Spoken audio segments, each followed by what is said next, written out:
Assalamualaikum warahmatullahi wabarakatuh. Kami dari kelompok KOL ingin mempresentasikan hasil diskusi kami dalam mata kuliah Dasar Sistem Digital, bagian bab 1. Perkenalkan, nama saya Rahma Atalia. Perkenalkan, nama saya Jeremy Fulbert Baskoro. Perkenalkan, nama saya Malvin Samuel Martino. Perkenalkan, saya Rizky Pratama Putra Handaya. Baik, pertama-tama saya akan menjelaskan mengenai representasi informasi. Yang pertama itu ada besaran. Nah, besaran ini dibagi menjadi dua.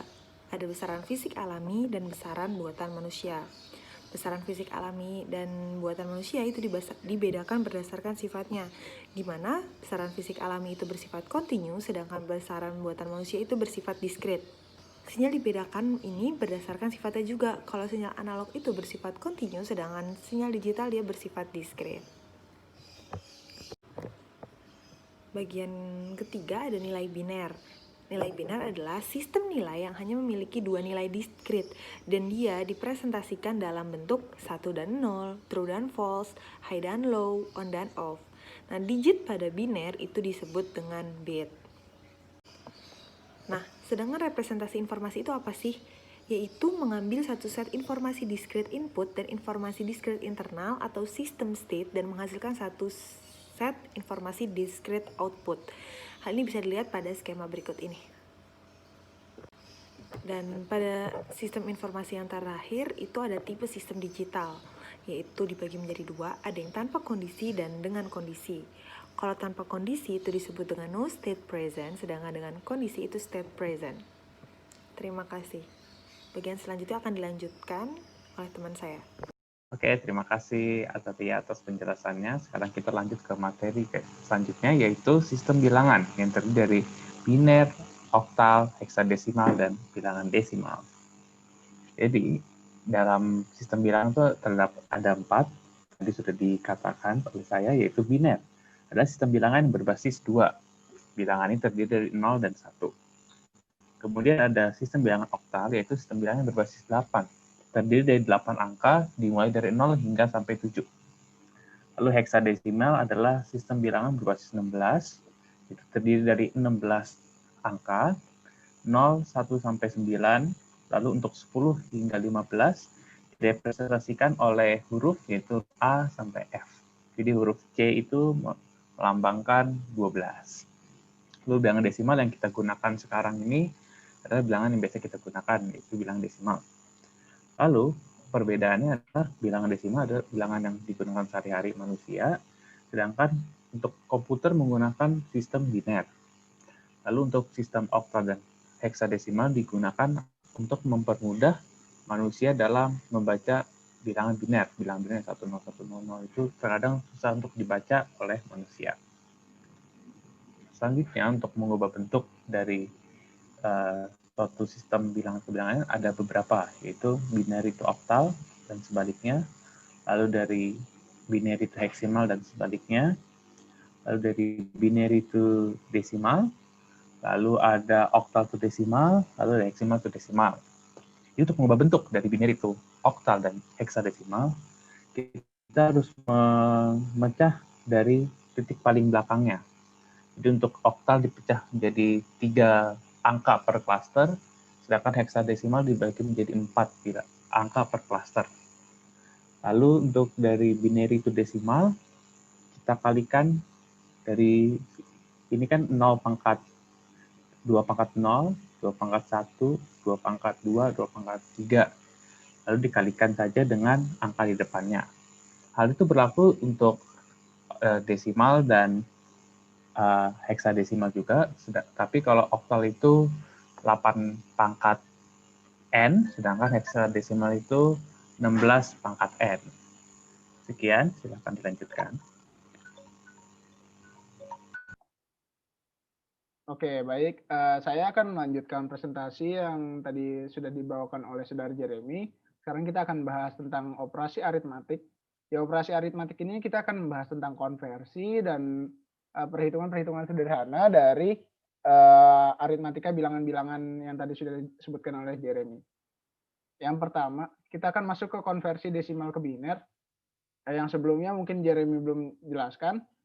Di sini ada 2 cara. Yang pertama ini dengan cara membagi integer dengan angka 2, dan untuk pecahan ini dikalikan dengan angka 2. Dan seperti dilihat pada contoh, bisa lihat 10,75 dan dibagi 2, dan ada sisanya ini akan menjadi bilangan biner, dan untuk pecahan ini dikalikan 2 sampai mendapat angka 1, dan angka 1 ini akan menjadi bilangan biner.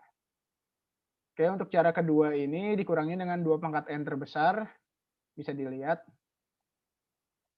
Oke, di sini ada 2 pangkat n positif, dan konversi biner ke desimal yang sudah dijelaskan oleh Jeremy, dan konversi yang lainnya yang sudah dijelaskan oleh Jeremy tadi. Oke, kita masuk ke operasi penghitungan. Yang pertama di sini ada penjumlahan. Di penjumlahan ini seperti penjumlahan biasa, tapi ada notnya di mana 0 tambah 0 itu 0, 0 tambah 1 ini 1, 1 tambah 0 ini 1, dan 1 tambah 1 ini 0, dengan menyimpan 1 di depannya. Nah, langsung ke contohnya, bisa dilihat di sini 101011 dijumlahkan dengan 11111. Di sini bisa dilihat ya, 1610, 1 tambah 1 ini 1 karena menyimpan, 0 tambah 1 ini, ya bisa dilihat. Oke, kita lanjut ke pengurangan. Di pengurangan ini akan seperti pengurangan biasa, akan tapi dia menggunakan 0 dan 1 dan menggunakan teknik pinjam-minjam dengan bilangan depannya. Seperti 1 kurang 1, 0, 0 kurang 1 ini dia minjam 1 ke depannya, dan seterusnya. Oke, lanjut ke operasi penghitungan yang ketiga. Di sini ada perkalian. Perkalian ini seperti pada umumnya, di mana ada perkalian dan juga penjumlahan. Contohnya ini 01 kali 11, 11. Nah, ini dikalikan dengan 1, kemudian ini dimasukkan 101, ini unikan dikalikan dengan 10, jadi 101 juga. Tapi di depannya. Lalu dijumlahkan semuanya jadi 1111. Oke, sekian dari saya. Bisa dilanjutkan ke Malvin. Baik, terima kasih Saudara Rizky untuk penjabarannya tentang proses aritmatika. Sekarang kita akan berlanjut ke kode desimal. Kode desimal atau yang dikenal dengan binary coded decimal atau BCD merupakan angka desimal yang direpresentasikan dalam bentuk biner. Bentuk biner yang dimaksud adalah setiap dari angka desimalnya itu direpresentasikan dalam bentuk 4 digit biner. Seperti contohnya kita memiliki 185 desimal, kita rubah menjadi 11, yaitu ratusan, puluhan maupun satuannya.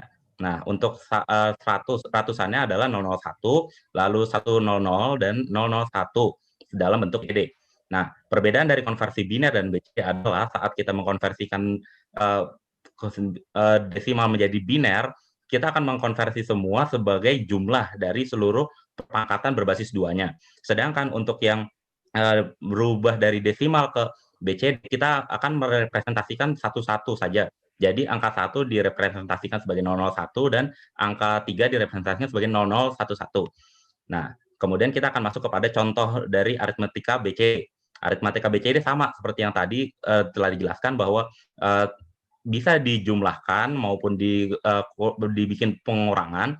Nah, kita bisa membentuk seperti ini contohnya. 6 tambah 7 menghasilkan 13 secara desimal. Kita bentuk sebagai biner menghasilkan angka seperti ini. Dan dalam BCD kita harus membentuknya dengan menambahkan 6 secara biner supaya mendapatkan hasil representasi yang diinginkan. Kemudian kita akan berlanjut ke kode alfanumerik. Kode alfanumerik adalah kode yang menangani data selain angka, yaitu huruf dan simbol. Setiap huruf dan simbol maupun angka ini dapat direpresentasikan dalam kode biner. Seperti contohnya ASCII. Nah, ini fungsi-fungsi ASCII. Jadi kita bisa lihat ada digit 0 sampai 9, alfabet kecil, alfabet kapital, maupun fungsi-fungsi yang berguna dalam operasi seperti del, delete. Nah, ini tabel ASCII. Dan ini Unicode. Unicode adalah bentuk perluasan dari ASCII yang menggunakan 2 byte atau 2/7 lebih banyak daripada ASCII itu sendiri. Dan kita akan melanjutkan kepada error detection codes. Nah, seperti diketahui, di sini error detection-nya digunakan untuk mendeteksi kesalahan. Dan contoh termudahnya adalah parity. Parity ada yang bersifat tunggal, ada yang bersifat genap. Parity ini ditambahkan untuk membentuk kode word supaya memiliki biner 1 berjumlah tunggal maupun berjumlah genap. Nah, selanjutnya seperti ini contohnya. Nah, yang kita tambahkan di bagian depan seluruhnya, dan kita bentuk sesuai paritas genap ataupun paritas ganjil. Baik, dilanjutkan oleh Saudara Atalia. Baik, selanjutnya kembali lagi sama saya yang akan menjelaskan bagian 6 ini tentang. Nah, kode Gray adalah pengkodean dasar yang memiliki sifat dasar, yaitu tiap nilai binarinya itu berubah. Maka dari kode Gray hanya berubah 1 bit. Nah, kode Gray itu digunakan pada optical shift encoder. Nah, pada tabel ini kan kelihatan nih ada contoh biner dan gray code. Nah, jadi kalau di biner itu dia itu berubah 2 bit. Bisa dilihat, sedangkan di gray code dia hanya 1 bit perubahannya. Sekian pemaparan materi dari kelompok KOL. Terima kasih telah menyaksikan video paparan materi dari kelompok KOL. Wassalamualaikum warahmatullahi wabarakatuh.